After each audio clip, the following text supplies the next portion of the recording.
twizzle with me. Everybody, starting doing the twizzle.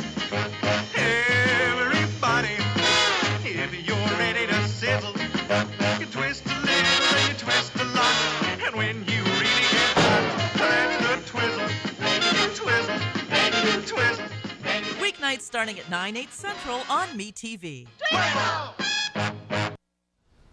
Hello, I'm John Malos, and welcome to Connect with Me here on Comcast and Channel 43.6 if you have an antenna. Today it's on the air, off the presses. Our friend Dennis Hart from KMJ is here. He covers politics, he covers City Hall, he covers the court system. We're back with Connect with Me on this Monday from the showroom floor at Ventura TV in a moment. Tonight I want to discuss the importance of the television medium to the American people.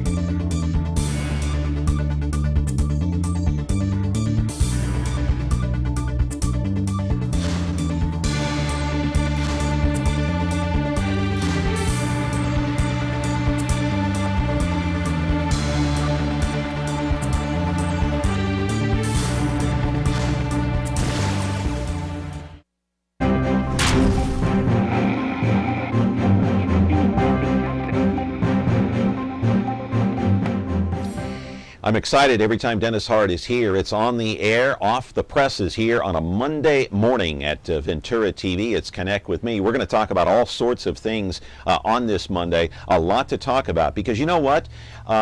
Just not long ago, about a week ago, the City Council voted in favor of privatizing garbage. Now they have two more sessions to go, actually two more votes to go. They meet again this coming Thursday, December the 13th. It'll be the second vote. So you've got 4 council members that are in favor of privatizing garbage, only 3. So they have enough to pass, and if it goes through on March the 4th, 2013, the privatizing of garbage will begin, and they'll start picking up your garbage at your home. Why am I talking about this? Because Dennis Hart is from KMJ.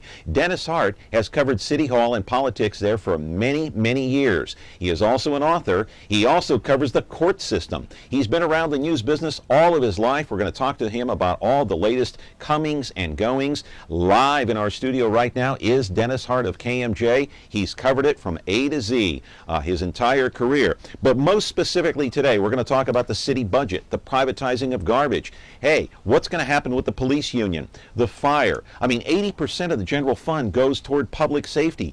Dennis knows this stuff inside out like a book. We'll talk to him about that and some other media issues and what's going on around the state of California and much more.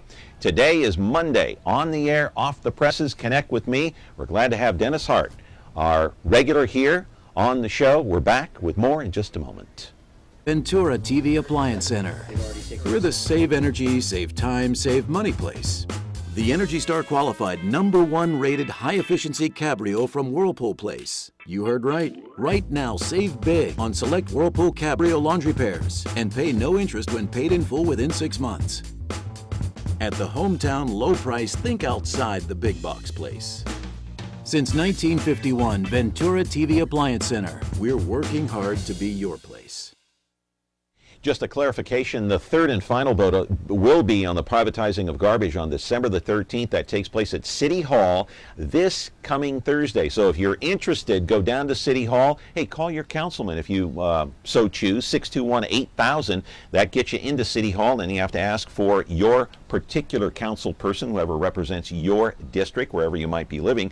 Dennis Hart is here again. Good to see you, Dennis. Good to see you, my friend, on this Monday. Hey, thanks for coming in. I appreciate it. So the privatizing of garbage, you've covered this from the very beginning. In fact, you've been on the beat here since the beginning of the Swearingen administration. Yes.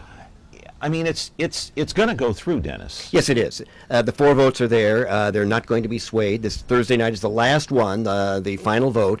And, you know, it's very interesting. It's heartbreaking in many respects because the folks who are opposing this, and I'm not talking just the 3 councilmen, but obviously the union, the city union, they make Marina Magdaleno, she represents the head of the blue-collar union. Yeah. She makes some good points. She says, look, she says rates are going to go up. Well, that's speculation because under this proposal, rates will go down for a couple of years. 16 to 18%. Yeah, exactly. Go down.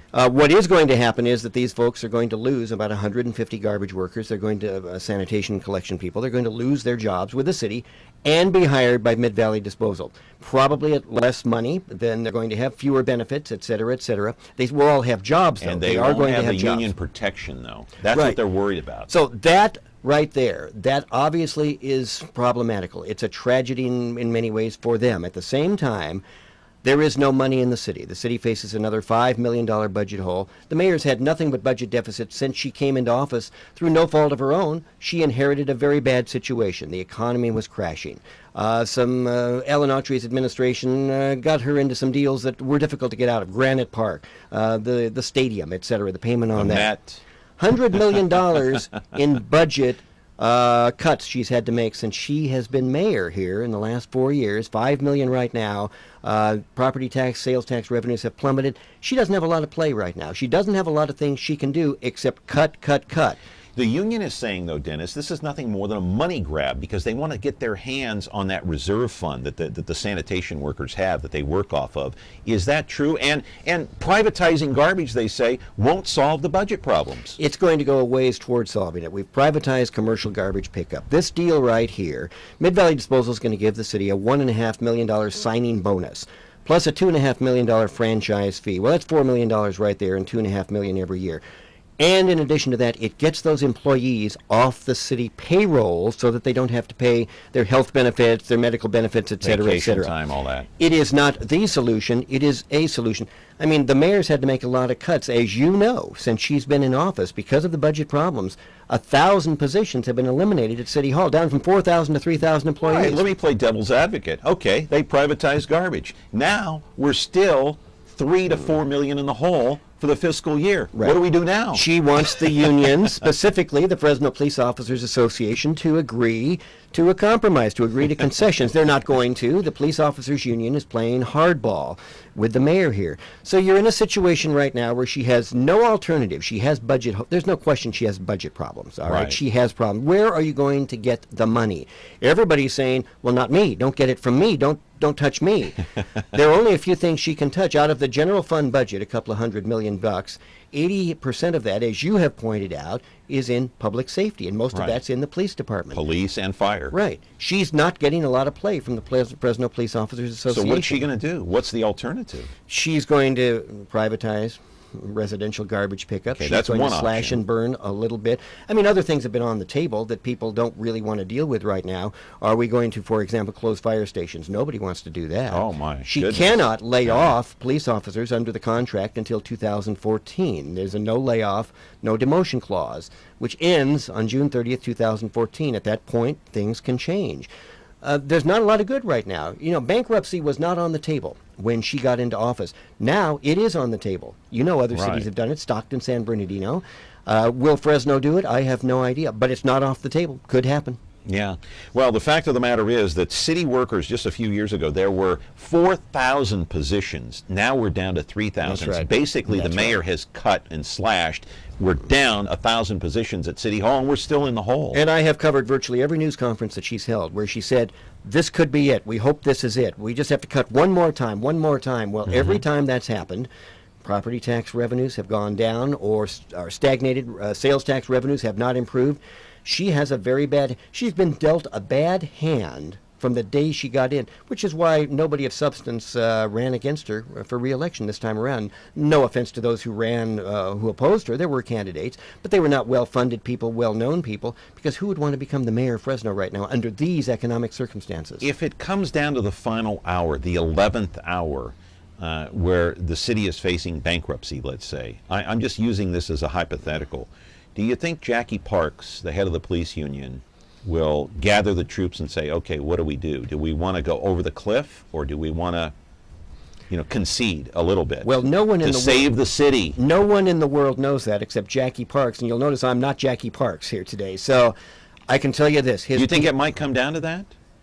Yes, I think it is possible that if we don't get some turnaround When push in comes revenue, to shove, in other words, it could come down to just prior to 2014. Well, you're talking about bankruptcy. I'm talking about It is not off bankruptcy. the table. I'm telling you it's not. I mean, the city manager will tell you it's not. The mayor will tell you it's not. Do they want to do that? Of course not. I can visualize it in my mind right now. The mayor going out and holding a news conference. We're down to the 11th hour. The police union either has to cave in or we're going to go bankrupt. Can you see that happening? Yes, I can. She's already put that type of pressure implied in some news conferences, saying, look, it has to happen. There's no alternative. The unions have to give me something right now. And so far, up to this moment, the FPOA, the Fresno Police Officers Association, has not been willing to do what she wants because Jackie's membership doesn't want that to happen. They're upset. Right. While there's a no layoff clause, the police department has fewer sworn officers today than it did 4 years ago, 115 fewer officers. And not by layoffs, but by attrition. When people leave, they're not replaced, etc. I understand. It's remarkable what's happening in this city. I don't know where the city goes economically. I'm not sure Mark Scott does, the city manager. I'm not sure the mayor. Nobody does at this point. Exactly. I think it's a wait-and-see proposition. We're talking with Dennis Hart of KMJ. Hey, that big vote coming up on December the 13th, that's this coming Thursday. I think it's pretty much a foregone conclusion. The 4 members that are in favor of privatizing, Lee Brand, Andreas Borges, Larry Westerlin, and of course, the other one, Dennis, Clint is Olivier. Clint Olivier. That's right. Yep. He is the president, of course, of the Fresno City Council. And we're going to be back with more of our conversation with Dennis Hart in just a moment. Great detective Remington Steele? He doesn't exist. I invented him. The woman behind the man, Miss Laura Holt. Until the day he walked in, with his blue eyes and mysterious past. Remington Steele is an elaborate ruse. He does not exist. We never mix business with pleasure. Well, almost never. I think it's time they found me. Remington Steele. Weeknights at 8, 7 Central on MeTV.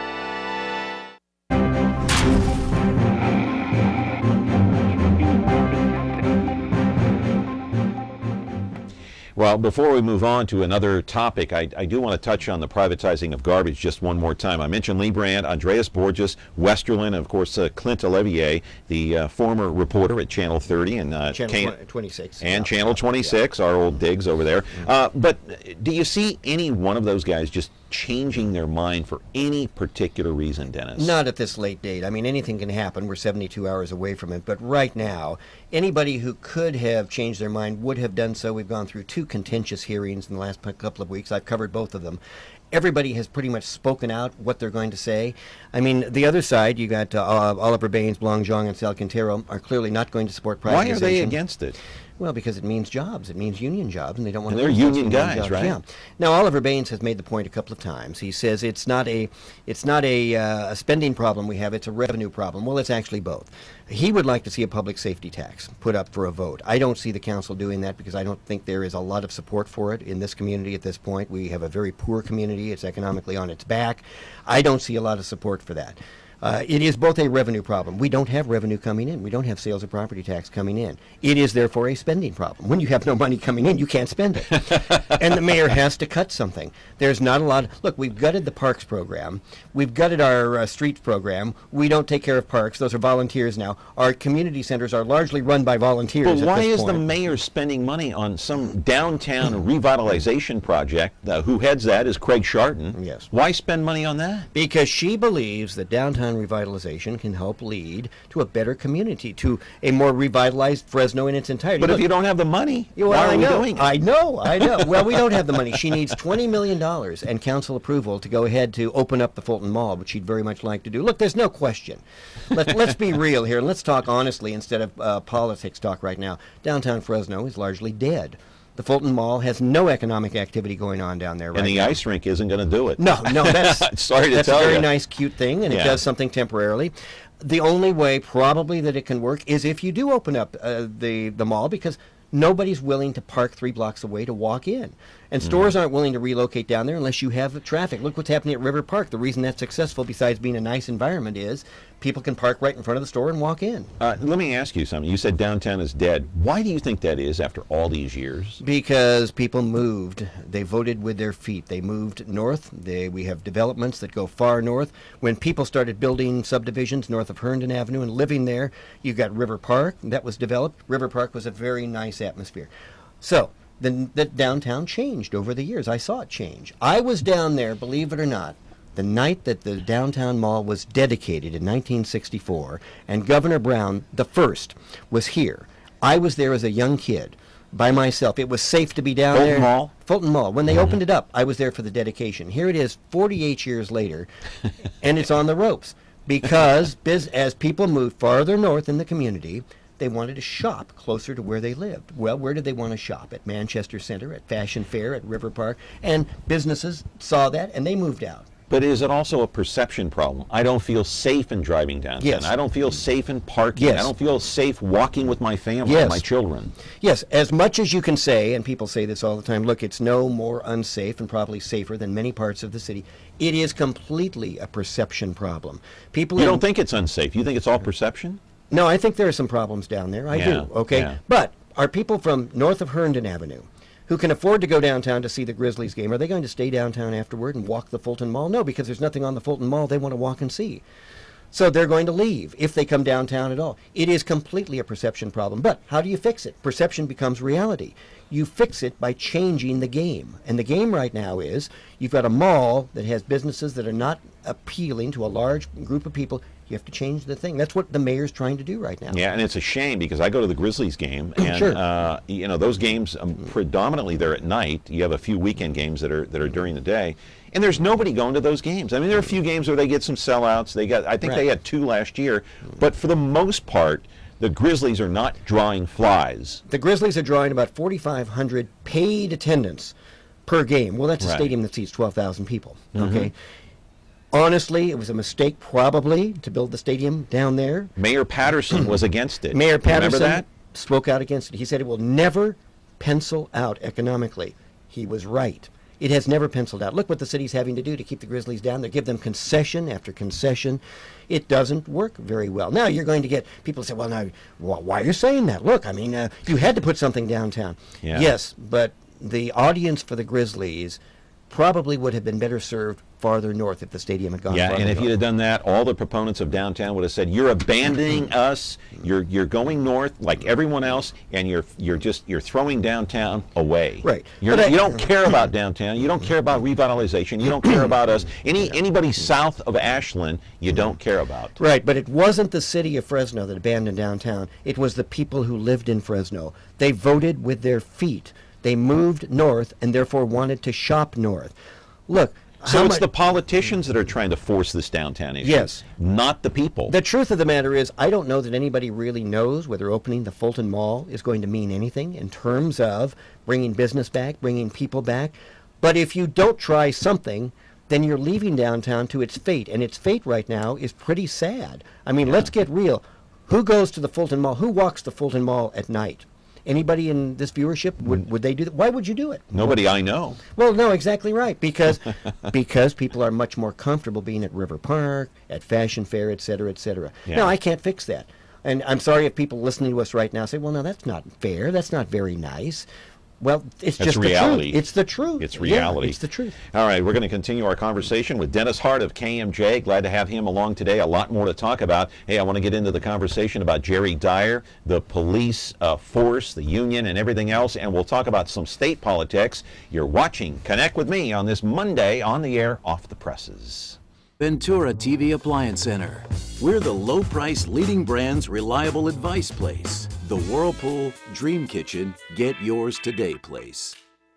Check this out. Right now, get huge savings on select Whirlpool appliances and pay no interest when paid in full within 6 months. At the hometown low price, think outside the big box place.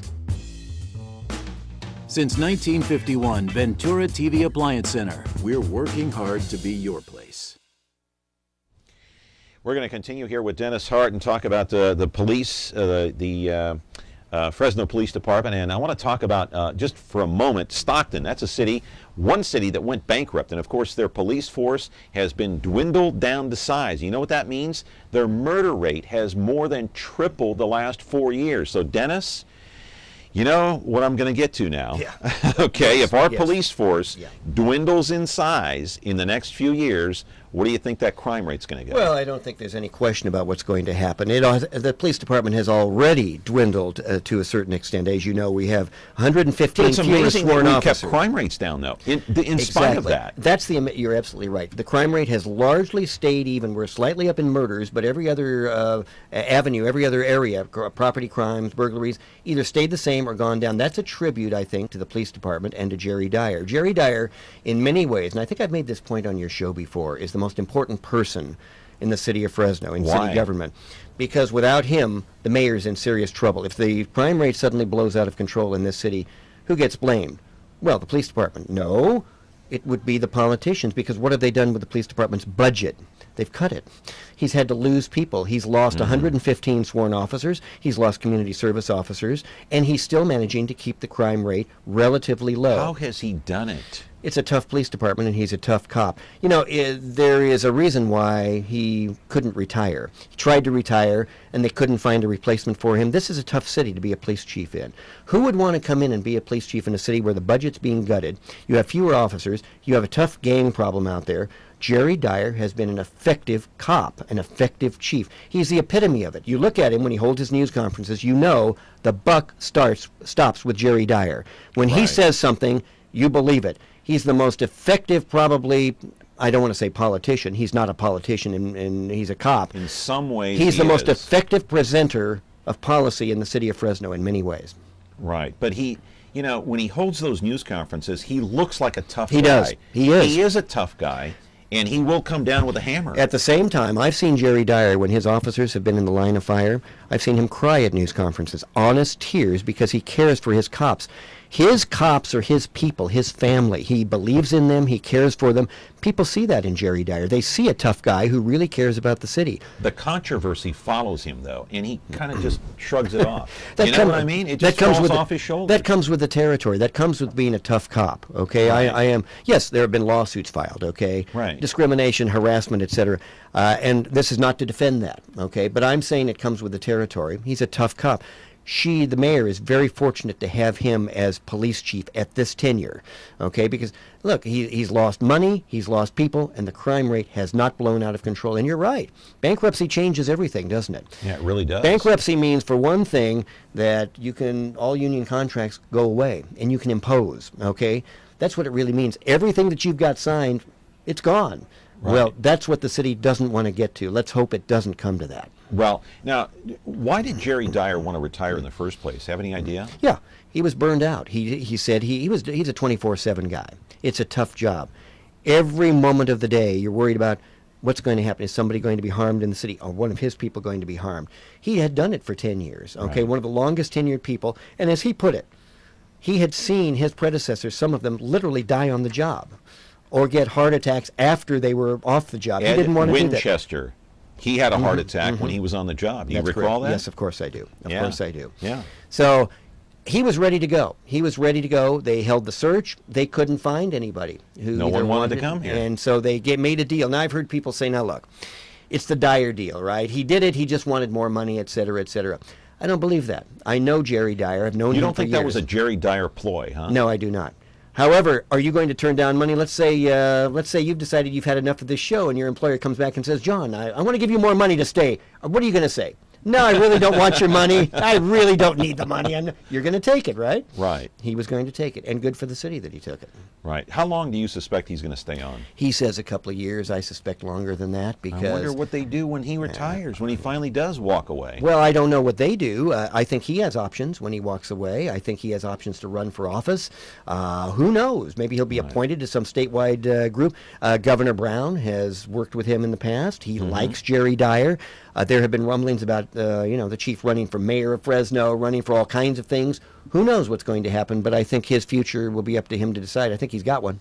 Let's talk about the state of California. Of course, it has been controlled by Democrats for a very long time. The unions primarily run this state. Yeah. It's the SEIU unions, the state unions, the teachers unions, from San Francisco all the way down to Los Angeles. It seems like the Republicans in Sacramento right now are pretty much useless. The Republicans have taken part in the Great Disappearing Act, which was ratified by the last election. Okay, They are now officially a talk radio party in California. They can control nothing. The Democrats have a supermajority in the Assembly and the state Senate. They control every statewide office. Look what the Republicans have done in California. And 30 years ago, it was a Republican state. Ronald Reagan swept it. All right? And what happened to the Republican Party here? They became the party of subtraction. I like to say that because look who they've taken away from their constituency. Well, they've alienated women. They've alienated young people. They've alienated gays, immigrants. You can't win elections by subtracting people from your coalition. Prop 187 did them in a few Murdered years ago. them. That was the one that denied rights to immigrants. And, of course, it was overturned by the courts. That was Pete Wilson, all right? Right. That was the end of it in terms of the Republican Party. And this last election absolutely ratified it. Now, the question is the Republican Party in this state smart enough? Is the Republican Party nationally smart enough to get out from under the talk radio thing, which is we're going to call in every day and just complain about what's wrong? Well, that doesn't win elections, obviously. Yeah. Are they smart enough to say, what did we do? How do we reach out? Because politics is the art of inclusion. They're not doing that right now. Not in California, they're not nationally. alienating groups. They're not including groups. Okay, that is like correct. you said, women, Hispanics, the list goes on. They insist on being, at this point, I say a talk radio party, which means you just call in and you complain about things. But they insist on having culture wars, and the country's turning against them. The demography is turning against them in the nation right now. You are increasingly black, increasingly Hispanic, all right, in this country. They haven't addressed that. They have alienated them almost 100%. Not quite, but almost. But you get guys on this program here like John Brodsky, your coworker at good KMJ. man. Good man. Hey, he's saying that what's ruining the state are the unions. The unions are ruining the state. They're running the state, and it's a battle, amongst the unions right now, and the Republicans are out. I mean, Jim Patterson, former mayor of Fresno, ran for a state assembly. Right. Okay, what's he going to do? He's going to go in, he's going to collect a paycheck and get his retirement. Well, he's not going to be a factor in Sacramento. Right. The Valley is really the hot spot, the only place where the Republican Party still has any real representation here. We're a very conservative area right now. No, John is right in many respects, but that doesn't address the issue. But if you run for office and you're a Republican, what will you accomplish when you go to Sacramento? You're going to be the gadfly right now. You used to be able to, before the Democrats got the super majority, you used to be able to block things. You used to be able to block the budget. Not now. You got a super majority. Yeah, and why is that though? Okay, now I'm hearing all the wrong answers right now. Rush Limbaugh saying he's comparing Obama voters right now to low information voters. That's what he's calling them. Well, he's saying they're stupid. All right, they're dependents. Is that a way to bring people back into your tent, to alienate the people who already have voted against you? I don't think so. No, John is right. The unions but the unions are running this state into bankruptcy. Is basically what he's saying. Right, but with their retirement and benefits and health benefits and everything else. And that may be true. I'm not disagreeing with that. But what I'm saying is that doesn't address the problem of how do the Republicans become relevant. You can complain all you want about the union control. They control it because Democrats control the state. You have to win elections to stop that. Right. You can't just come on a talk show and say, oh, it's terrible. Republicans don't have any power and the unions control everything. Okay, they do. What are you going to do about it? Electorally. Are you going to reach out and broaden your coalition, or are you just going to complain about it? Right now what I'm hearing is just complaints. Yeah, well, I don't see it changing in the near future. No, I haven't heard that. In fact, even in the next election, no, I don't see that happening. Do you? No, not at all. Because they haven't addressed it at this point. All right, they're just saying when you demonize your opponents. Okay, well, Obama, he's just bringing dependency into government. We've become a dependent country, right? Yeah. Okay, let's say for a moment, let's just say, and I'm not saying I agree with that, but let's say it's true. How are you going to fix it? You have to win elections. You have to convince people to vote for you. The Republicans do not appear to me to be in the process of convincing anybody to vote for them other than their talk radio crowd. I hear the Republican crowd say consistently, I can't believe that Jerry Brown in this day and age got reelected again. The Jerry Brown. And you know what? I look at them and I say, well, you know what? I can believe it. Yeah. Because see, that kind of talk... How does that kind of talk, I keep coming back to, politics is the art of being elected. Okay, you can't believe it. Believe it. He It won, happened. and if he runs for re-election, he'll be re-elected. And why was he re-elected? Why was he elected a second time? Right, because whom did the Republicans put up as the alternative to Jerry Brown? Who ran against Jerry Brown? Okay, Meg Whitman. Exactly. The millionaire, and everybody says, oh yeah, and she pumped more than $100 million into her campaign. I know. Right? And she was a good woman, by the way, a nice lady, a nice candidate, met her, talked to her, covered her, all of this, and she was completely out of touch with most Californians. They didn't run the campaign that they should have. They alienated certain groups, even women and Exactly Hispanics, right. and the gays, like you said, with Proposition 8. Remember how she ran? She came after the unions. She said, oh, I'm going to cut union power in the state. Right. Well, wait a minute. Okay, now you've alienated a core portion of the population. A lot of people belong to unions. They want to be a part of unions. Hey, that's it. My friend, always a great You conversation. mean our time's with up you. already? Our time is up already. See how quick it goes? I know. You need to get your own show.